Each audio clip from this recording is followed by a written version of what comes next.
Bihar BJP को बड़ा झटका लगा है। जहां कभी बीजेपी के प्रदेश उपाध्यक्ष रह चुके राजीव रंजन ने जेडीयू का दामन थाम लिया। क्योंकि राजीव रंजन पहले भी जेडीयू का हिस्सा रह चुके हैं, लिहाजा जेडीयू ने इसे घर वापसी कहा। अब ऐसे में सवाल उठता है कि राजीव रंजन की घर वापसी आगामी चुनावों को प्रभावित करेगी या फिर नहीं। देखिए इस रिपोर्ट में।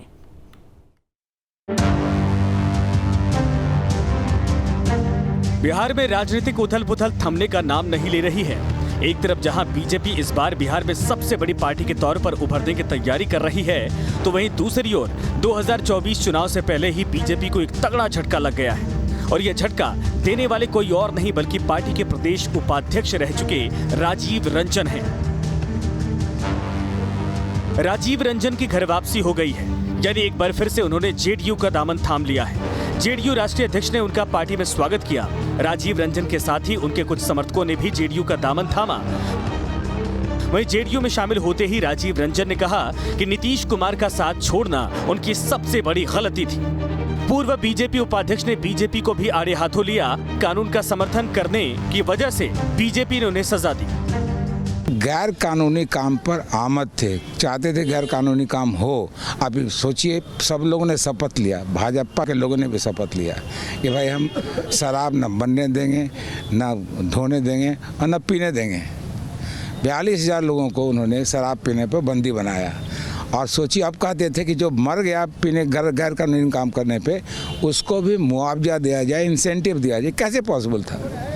या तो शराब पीना गलत है या मुआवजा देना गलत। पार्टी में राजीव रंजन और उनके साथियों का स्वागत करने के बाद ललन सिंह भी मीडिया से मुखातिब हुए, जहां उन्होंने कहा कि राजीव 1995 से हमारे साथ थे, बीच में रास्ता भटक गए थे और भटक कर बड़का झूठा पार्टी में चले गए थे, जो सुबह से शाम सिर्फ झूठ ही बोलते हैं।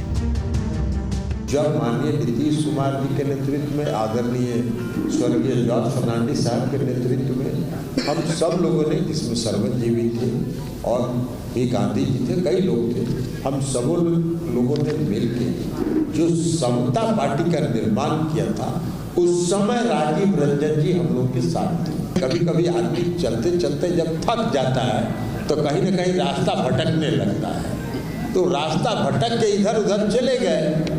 और वो भी रास्ता भटक के, कभी कभी जब आदमी रास्ता भटकता है तो बात के मान तक भी पहुंच जाता है।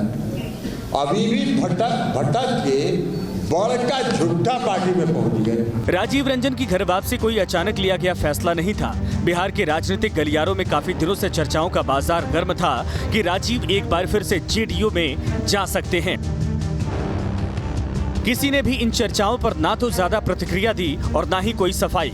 कुछ दिनों पहले ही जब राजीव रंजन ने सीएम नीतीश कुमार से मुलाकात की थी तो साफ हो गया था कि वो दोबारा जेडीयू में जा सकते हैं, और हुआ भी ऐसा ही।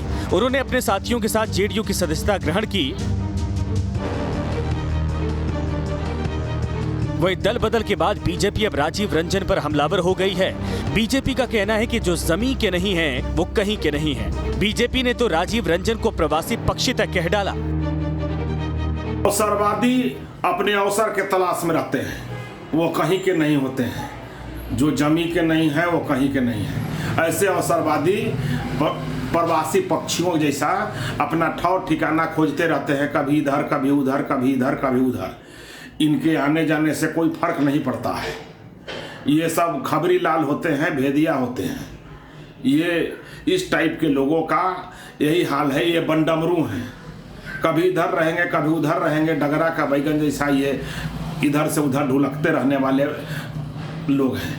इनका कोई औचित्य नहीं है। बीजेपी में भी इनका कोई महत्व नहीं था।